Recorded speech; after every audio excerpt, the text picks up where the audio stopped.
Welcome to the Wolverine Confidential podcast, brought to you by Corewell Health. I am Andrew Kahn. I'm Ryan Zook. And I'm Aaron McMahon.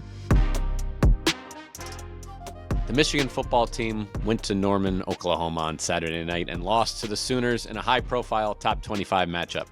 What went wrong for Michigan? How much blame does head coach Sherrone Moore deserve? And what's next for the program with his suspension looming? We discuss that and more coming up on Wolverine Confidential.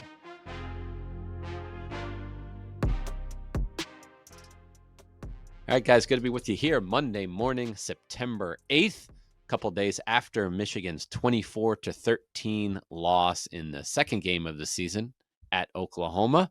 Top 25 matchup, as I mentioned. Still would be if they played today. Michigan fell, but they're still ranked. And yeah, we're, just about an hour and a half away from talking to Sherrone Moore. And we'll have more on MLive.com/Wolverines after that.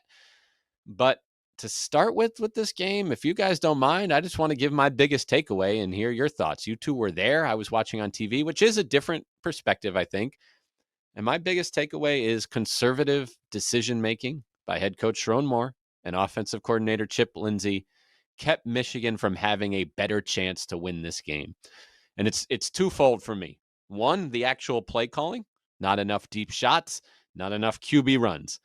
Bryce Underwood was treated like an 18-year-old freshman, not the number one QB recruit in the country, who also happens to be an 18-year-old freshman. And two, fourth down decisions. Punting when you should have kicked a field goal. Kicking field goals when you should have gone for it. That, to me, Oklahoma, the better team. But Michigan had more opportunities, to put more points on the board, and they just were not aggressive enough. It was almost as if Sherrone was trying to keep it from being a blowout instead of, going for the win. Maybe it means you lose by more, but you have a better chance to win.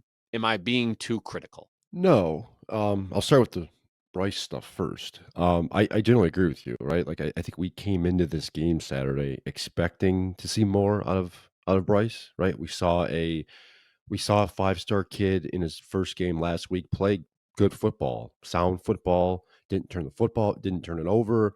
And it was a big reason why Michigan won that game last week. So I think the expectation coming into Saturday night was, okay, Bryce lived up to all of our expectations and then some. What more can he do?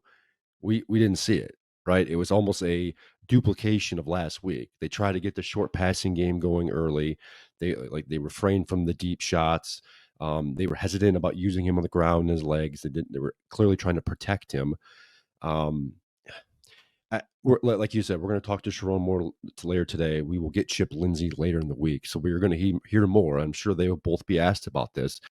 My guess is they're going to say something to the effect of, it was the first road game for a freshman quarterback. You don't want him turning the football over and giving the game away early and stringing the game along to give themselves a chance as the game wore on. The problem is Oklahoma scored first, put Michigan behind the 8 ball early, and the other stuff other than Bryce Underwood wasn't working. The short passing game screens were getting caught behind the line of scrimmage.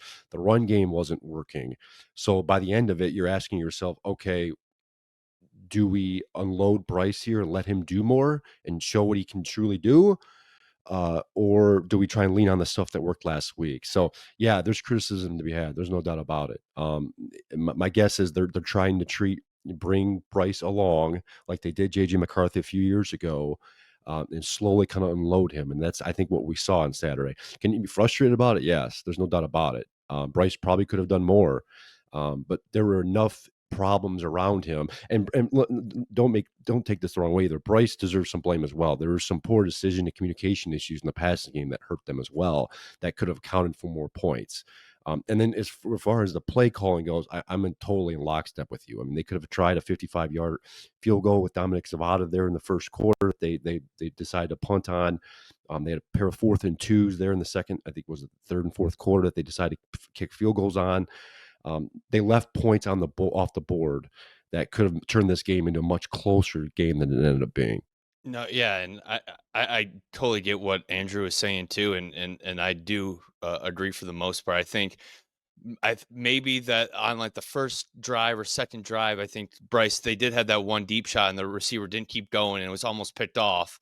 And it's just like, oof, that did not look pretty. And then it's like, I don't know, something clicked with Sherrone and Chip Lindsey's like, all right, let's not take any risks like that again. And yeah, it was very vanilla play calling, too predictable running on first down. It's just like, and they were running into stacked boxes too. It's like, all right, like you're running up the middle with 5, 6 blockers against 7 guys in the front 7. It's just like it's not working. So yeah, there and then 3 of 14 on third down. It's like it's too predictable.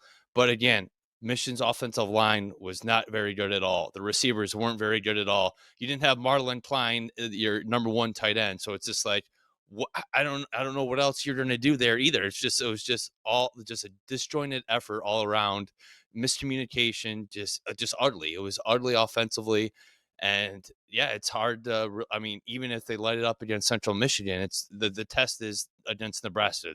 Can they figure things out before then? Because yeah, it was just ugly all around. But yeah, like Aaron said too, and Andrew, I agree with the conservative play calling as far or yeah punting when you should go for it, kick a field goal, and that running on 3rd and 6 up the middle to only kick a field goal then in the second half. That was just like, wait, if that's the play you run if you're planning on going for it on 4th down. Or like, okay, yeah, if you get stuffed for like 1 yard or no gain and it's 4th and 6, okay, yes, then reevaluate. But you got 3 yards there. So it's like, okay, like that's all right, you're down 2 scores. Like you needed to make it a 1-score game. And I don't, yeah, and yes, they did kick another field goal to make it a 1-score game, but I don't. Yeah, it still just seemed a little bit perplexing there. Yeah, the plays we're talking about so far, you got in the first quarter, Michigan punts from the Oklahoma 38 when you've got a kicker that can make it from, wherever. Granted, he did. And the wind was at the back Okay. in that direction too. There you go. You got late second quarter, a 4th and 2 from the Oklahoma 14-yard line, and you kick a field goal again. Now it's no good. Again, you can't let the outcome kind of dictate your thoughts on whether it's a good decision or not. You've got a 4th and 2 in the third quarter, midway through the third quarter from the Oklahoma 23. You're down 14 points. That's the play Ryan talked about. You run it on 3rd and 6. You gain 4 yards, and then you still kick a field goal to turn it 14 points into 11 points. And then, yeah, another field goal later in the third quarter, 4th and 6, but from the Oklahoma 17, down 11 points, and you kick a field goal again. So those are the decisions I'm talking about. But it's almost like, again, Michigan didn't turn it over. Oklahoma did twice. The defense was solid. You were still in the game. So maybe if it's Sherrone Moore, you're thinking, let's not do anything crazy because we're still in it. They weren't, their hand was never forced to get as aggressive as I would have wanted them to be. But Oklahoma just played that way naturally. They did. It was a weird game because, like you said, Michigan was never totally out of it, but you never really got the sense during the game that Michigan had the capability to win it. Like, they weren't doing anything offensively. The defense was playing well, but they give up that first drive, so it puts them behind the 8 ball right away, and they're just unable to establish a ground game. And clearly things aren't going right in the passing game. They hit a few chunk plays early, but it was one here, one there. They weren't able to string anything together, and that was probably the most frustrating thing of anything watching the offense. It's like, their best drive, especially during the first half, that 12 play, 70 whatever 1 yard drive that they scored on, was helped out by 2 penalties on Oklahoma side. They were going to punt and then turn the ball over, or send the ball back to Oklahoma. So like, theoretically, they shouldn't have scored on that drive. So it was a frustrating game from an offensive standpoint. The defense, I think, played as well as you could have expected in the environment and given the situation and the circumstances. The offense wasn't helping them any. They were short drives. There were a couple of 3-and-outs there. Yes, there were no turnovers, but they just weren't able to move the football, generally speaking. So the defense kept Michigan in the game. That was one of the reasons why they were only trailing by 1 and 2 scores throughout. But I remember looking over, and that we were sitting in the press box. I think mid third quarter, Michigan had I think punted again, and I turned to my colleagues next to me and said, "Do we start writing game stories at this point? Because it's clear this offense isn't doing much." They had some moments there, but they just they never it felt like they were never in a position to quote unquote steal this game. And that was my takeaway coming out of it. I don't know. I mean, I guess I'm the only one, but like I wasn't really that impressed with the Michigan defense either. I feel like, I mean, you gave up more over 400 yards. You were horrible on third down defense. It seems like there was missed tackles all over the place. I mean, you had opportunities to make a couple more interceptions and didn't come up with those. I mean, to me, I think there were more plays to be had for that Michigan defense to do a better job of keeping the team in the game. And I think one of the biggest differences in contrast between the two teams on Saturday was Oklahoma really couldn't get their running game going with their running backs either, but they were able to use John Mateer in a way to generate for himself. It's like, all right, they'll go empty backfield. Oh, Mission's for sure. It's for sure a pass, but then they are quarterback design run, and he'd be able to pick up some yards, or like, yeah, then they use the passing game to move the chains. So really, we're impressed with John Mateer, and yeah, I think that was yeah, it was, you were able to see the experience compared to the inexperience at the quarterback position. Talking about the defense a little bit here. Offense and defense go hand in hand. The we fence, as Jim Harbaugh used to say. But let's close out with kind of just offensive talk. Just to, before we move on, if you guys don't mind. Marlon Klein did not play in this game, as you guys mentioned. That was huge. I mean, he was the security blanket, the big play guy, everything for Bryce Underwood in this offense last week. So we talked about how that was maybe not going to be sustainable going forward. Well, it truly isn't if he's not on the field. And then, Giovanni El Hadi, the starting left guard, leaves the game injured in the second quarter. That didn't help. But you've got a lot of just miscommunication, was I think a word that the players and coaches used after the game. You've got again one of those conservative play calls I talked about, where they missed the field goal from inside the red zone there on a 4th and 2. The play before, Donovan McCulley is blocking the cornerback on a pass that's intended for him. Then you had the heated exchange between Underwood and Haynes on the sideline, about something. And I noticed, I mean, was it just me? It seemed like there were several plays, kind of play action plays, in which Underwood turns to fake to a running back, and the running back's on the other side of him. Like, so I don't know what was going on there, but there was just, they were just out of sync. And aside from McCulley's like incredible catch when he pinned it against the guy's back of his helmet, yeah, just wasn't much explosiveness. Now, of course, then you had the 75-yard touchdown run open the second half. But as Aaron pointed out in the story, that was about half of Michigan's rushing total. You take that away from Haynes, he's 18 rushes for 75 yards, which I'm not suggesting you take that away. He did it, but it just kind of speaks to, again, as Aaron's headline said, the boom or bust nature of the run attack. Yeah, I mean, that was their sole big, play there in the second half offensively. It kept them in the game, and it gave him some light, light at the end of the tunnel, some hope. But they weren't able to sustain any of it. You mentioned the passing game. Klein looked banged up for the game. He was there in uniform on the field. He had a huge wrap around his right ankle. He was barely able to move. So it wouldn't surprise me if he's out this week as well. I don't know if he was trying to give it a go pregame. I don't know. He didn't do much. He was on the field, kind of walking around, moving around. But it was clear when we got to the stadium beforehand that he was in really no position to play. And sure enough, he didn't. You mentioned the communication issues. That you mentioned the one play where Bryce threw it to McCulley and he just wasn't looking. And there was another play later on where McCulley was in man coverage there and he broke right. Underwood throws left, and if he had hit him, McCulley was wide open. It would have been a touchdown. So again, there's more points left off the board. Another communication issue. It's clear that Underwood wasn't in sync with the guys around him. My guess is you mentioned the sideline issue with Justice Haynes, and that came after that play to McCulley where he threw the ball, he wasn't looking. Part of me wonders if that was Underwood ad-libbing there, and the players were like, well, "What's going on here?" So just a lot of it looked like a team, it looked like a young team going on the road in playing a big game on the road, and that's kind of what it was, right? Like it's not ideal for, especially if you got a freshman quarterback going on the road playing an SEC team in their environment, And I think they kind of played like a team that was still trying to figure stuff out. So this is a weird game, right? It could have been a blowout given the way Michigan played. But at the same time, if Michigan had just converted in a couple of those plays, it could have been a closer game. They would have had a chance to steal it. So I think the 24-13 score was about right given the way things transpired.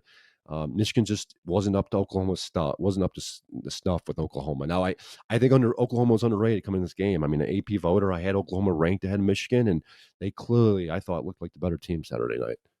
Yeah, and I think it became very apparent early on that Oklahoma did not fear Michigan's vertical deep downfield passing game whatsoever too. And yeah, just I mean, we Brent Venables is a defensive maestro too. He's it's not no surprising that he had a really solid game plan for the Michigan offense. But yeah, it honestly looked a lot like the 2024 version of Michigan's offense, and I know that's not what fans or anyone was hoping for after landing Bryce Underwood and making a lot of additions on offense through either recruiting or the portal. One more thing on the offense too, if I don't mind, the run game. We mentioned Justice Haynes' 75-yard touchdown run. It was great, and you pointed out, and we wrote about it on MLive.com over the weekend. But otherwise, Michigan's just not getting much on the ground.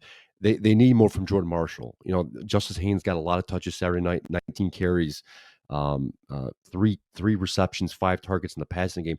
They're clearly trying to get him more involved, and he was able broke the big one Saturday night and a couple of big ones last week against New Mexico. But Jordan Marshall hasn't offered much either. I mean, he had 9 carries for 28 yards on Saturday, similar numbers last week. They got to get a second run guy going, because otherwise you take the Marshall touchdown out of the equation. They're averaging something like 2.4 yards per carry. That's not enough to get the job done, especially against an opponent the caliber of Oklahoma. Yeah, the Haynes touchdown. But yes, I mean, in Marshall right now, it's yeah, 2-3 yards in a cloud of dust. You're not getting any big plays from him. They talked about 1A, 1B co-starters, but it hasn't been that way production-wise. Ryan, you want to say something? Yeah, I mean, it's also tough though too when you're literally getting hit right at the line of scrimmage on every on every rush. It seems like the offense. I mean, we knew going into the year, the offensive lines are going to be better. It's basically the same group with a couple more unknown people in the mix, and it's been brutal. And then I mean, I was on the sideline or on the field for the last 7 minutes, and Gio had a huge cast on his left leg too, and it didn't look good. So I mean, definitely wouldn't expect him back anytime soon. And he's probably your most reliable, experienced offensive lineman at this point. So and then yeah, they lost Andrew Babalola already for the season. So I don't know if there's any answers at this point.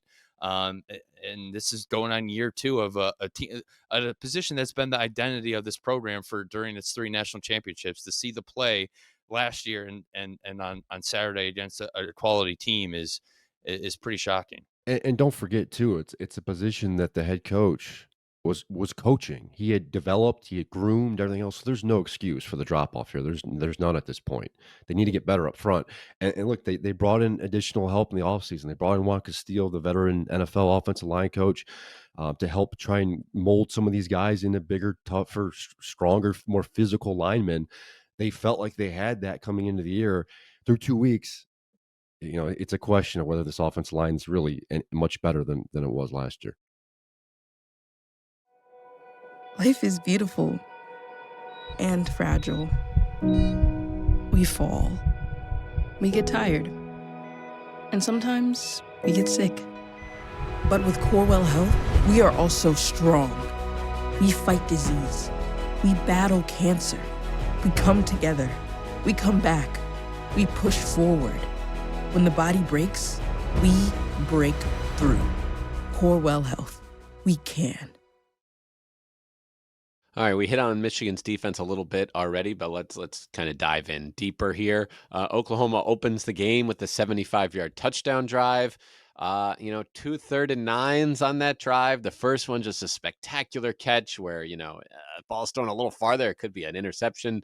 One-handed grab. Then another 3rd-and-9 down by the sideline. Again, these are little things that, Michigan's national championship season, they were the team doing all these things. So you can't say it was bad luck necessarily, but just kind of pointing that out. So many near sacks in this game. I think of, Ryan wrote about one in his observations, Brandon Hillman kind of just missing one on a key play. That face mask penalty at the end. Jair Hill had 2 cracks and an interception on one play. Would have been incredible, but couldn't pull it off. Michigan still again wins the turnover battle 2-0 with a interception by TJ Metcalf and then a diving fumble recovery by Cole Sullivan on a punt. Oklahoma botched a kickoff return too to give put them deep in their own territory to start a drive. Like Michigan definitely caught some breaks in this game and made some of their own, but just not enough. Mateer was just really he was as good as advertised. Yeah, I think the biggest variable was his legs. I mean, Michigan clearly has issues with mobile quarterbacks, and it kind of showed up again on Saturday, right? Mateer 19 carries for 74 yards, 2 rushing touchdowns, and they had trouble containing him. And when Wink Martindale's defense is working best, it's getting pressure on the quarterback. It's getting to the ground, and they talked about that last week. With someone of Mateer's capabilities, it's difficult to do that. So you've got a guy who can clearly throw the football and do it well. Now, and if you look at his stat line, it was good: 21 of 34 for 270, a touchdown interception, but it wasn't great. I thought Michigan did a pretty good job of containing him and limiting really the continuous deep shots. They forced a turnover, as you guys pointed out, could have gotten more, but where he really hurt Michigan was on the ground. They missed a couple. You guys missed a couple sacks, but they missed some pressures. He just got outside the pocket and kind of disrupted things and frustrated Michigan. So we saw this before. I mean, last year, same thing. Going up against some of those more mobile quarterbacks early in the year, it really frustrated Wink Martindale and the unit. They got better as the season wore on, but it was a similar situation here Saturday night. Mateer's a good quarterback. I think people overlooked him a little bit when Oklahoma added him. Having his coordinator obviously helps, but I think he's a welcome addition to this offense. And I think quietly, I think has Oklahoma in my opinion, in the upper echelon of the SEC at this point. Yeah, I mean, he showed why it's beneficial to have an experienced quarterback who has familiarity with an offensive coordinator too. Like he wasn't perfect on Saturday. He made some throws that were off target, some throws that could have been picked off, but it didn't make Oklahoma shy away from taking shots and sticking to their offensive game plan. They continued to try and attack Michigan and if it was deep or in the middle of the field, wherever they just continue to come at him. And you know what, Mateer made a lot of plays with his legs, and it was just like, this is our guy. We're gonna lean on him, and we're gonna count on him to win us the game, and he did. Yeah, if you're a Michigan fan, you're looking at this game like, ooh, maybe we would have liked to grab that guy in the portal or whatever. But I like the way Michigan's doing it. They obviously did grab a portal guy, that's just been hurt and hasn't really been able to compete for the job or whatever. But Michigan won a national championship by going out and getting a 5-star kid, developing him over a few years, and that was JJ McCarthy. So, like, I think the plan is the hope is the same for Bryce Underwood. And maybe I'm a purist, and maybe this mindset is just outdated, but that's the way I'd rather do it. I mean, it's not like they still bought him, but it was as a freshman, and you can have him for a few years. But plenty of programs are going this route. I mean, Oklahoma imported their offense from Pullman, Washington, with the quarterback and the offensive coordinator. So that's a way that a lot of teams have done it. Teams have won national championships that way, been very successful that way. But so far, that's not how Michigan's done it at that position. But yeah, Mateer was a real deal, and I think Michigan fans wanted to say, well, let's let Underwood at least try to emulate some of that. That was the thing that shocked me the most. Again, was the lack of runs from him, because that he's very capable of that. But if you didn't know, if you haven't watched his high school tape, you would assume he's not particularly mobile, because Michigan just hasn't shown it. Anything else on this game? Because we haven't specifically hit on special teams, but we kind of have. Offense, defense, anything? Because obviously we've got plenty to kind of talk about to close here with Sherrone's suspension and Central Michigan coming to town. But anything else from Norman? You guys were there. I was real impressed with Deion Burks, the Oklahoma receiver. I mean, Michigan kid too, right? 7 catches, 101 yards. I mean, he was clearly Mateer's top target. Made some nice catches. He was able to get open. But no, I mean, this was a game where Michigan hung around, didn't do enough to win. They were clearly the inexperienced, overmatched team. And it really showed late, right, when Oklahoma had that long drive to kind of seal the game.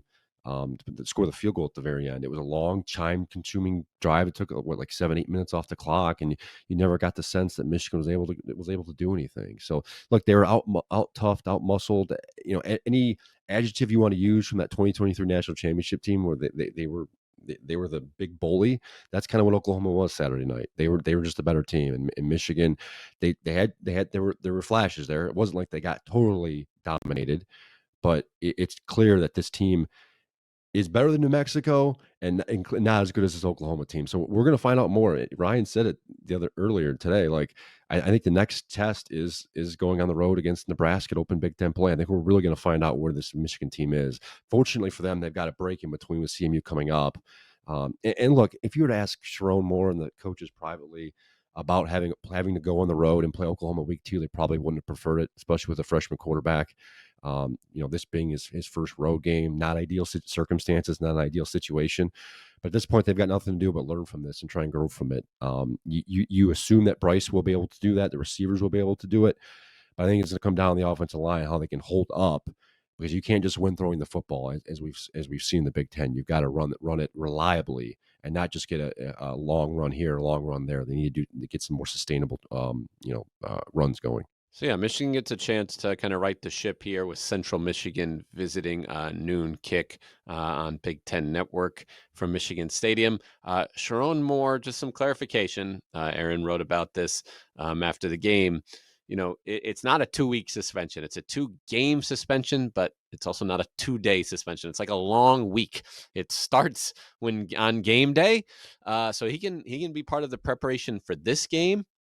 He cannot coach in the game, and then he is not part of the preparation for the Nebraska game, and he's not part of that game either. So it starts game day Saturday and goes through the Nebraska game day the following Saturday. So yeah, you got him for preparation for this week, but not the next, which is just kind of odd to me. I mean, I would think it would start now, but it doesn't. Yes, it is very odd. And it was this punishment for Sherrone was actually explicitly laid out in the NCAA Committee on Infraction ruling, because the NCAA changed the rule I think last year to state that if a coach is suspended, it would include everything leading up to that game, practices, meetings, et cetera, et cetera.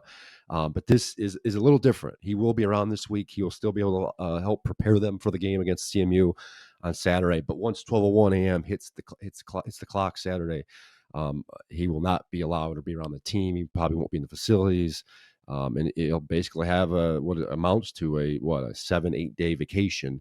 As you said, it would extend through preparation for Nebraska and the Big Ten opener next week and include the game at Nebraska. But once they come back from Ann Arbor, he'll be able to resume his duties heading into the bye week. So it's an odd setup, but that's how Michigan's working right now. We anticipate hearing who the coach will be this week at some point. I don't know if it's going to come today or later this week, but we should find out soon who will be taking over the team during those during that Sherrone Moore suspension. Who's it going to be? We're going to find out here in, probably an hour. I'm guessing we'll learn today on Monday, but if not, but it's certainly, yeah. What are you guys thinking?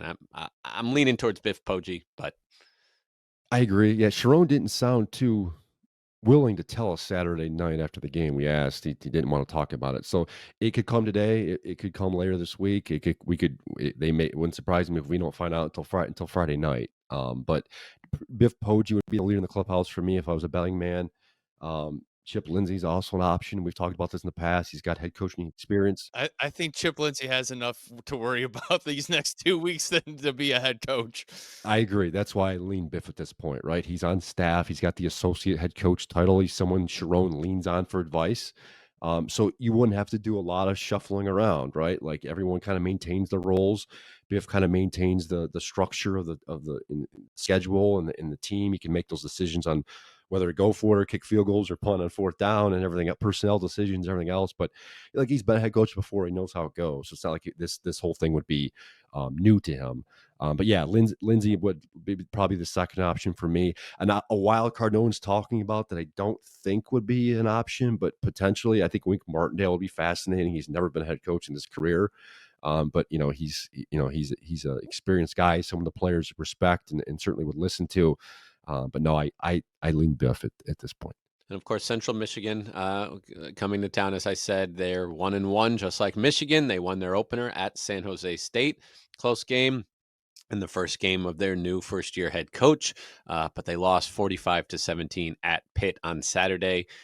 I hesitate to say whether it was closer than that score suggests. CMU was down just 7 points late in the third quarter somehow, but then Pitt scored, 3 straight touchdowns to close it out.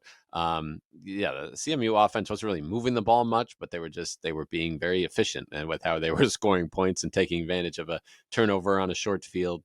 They used 3 quarterbacks in this game. One more than the other, especially in the second half. So he seems to kind of be the guy, but we'll get word here Tuesday, kind of a little more about their plan. But again, this is a game. I saw the point spread. Michigan, what is it? 28 points, something like that. Yeah, it's 4 touchdowns. I mean, Michigan's expected to win this game. Yeah. As you said, Simi's breaking a new head coach. He's the former defensive coordinator at Army. They like to run some type of option offense. I caught a good chunk of their opener against San Jose State. They're going to try and milk the clock. They've got a big physical defense. They got some big boys on the defensive line. They've got some bigger guys in the secondary that try and force turnovers, and they did against San Jose State. So they're going to try and keep away from Michigan. I don't think it's going to work very well. They're clearly undermatched. And I don't necessarily think they have the personnel in place, especially offensively, to do what they want to do. But no, I mean they're an inexperienced, young, scrappy team. Michigan's coming off a loss.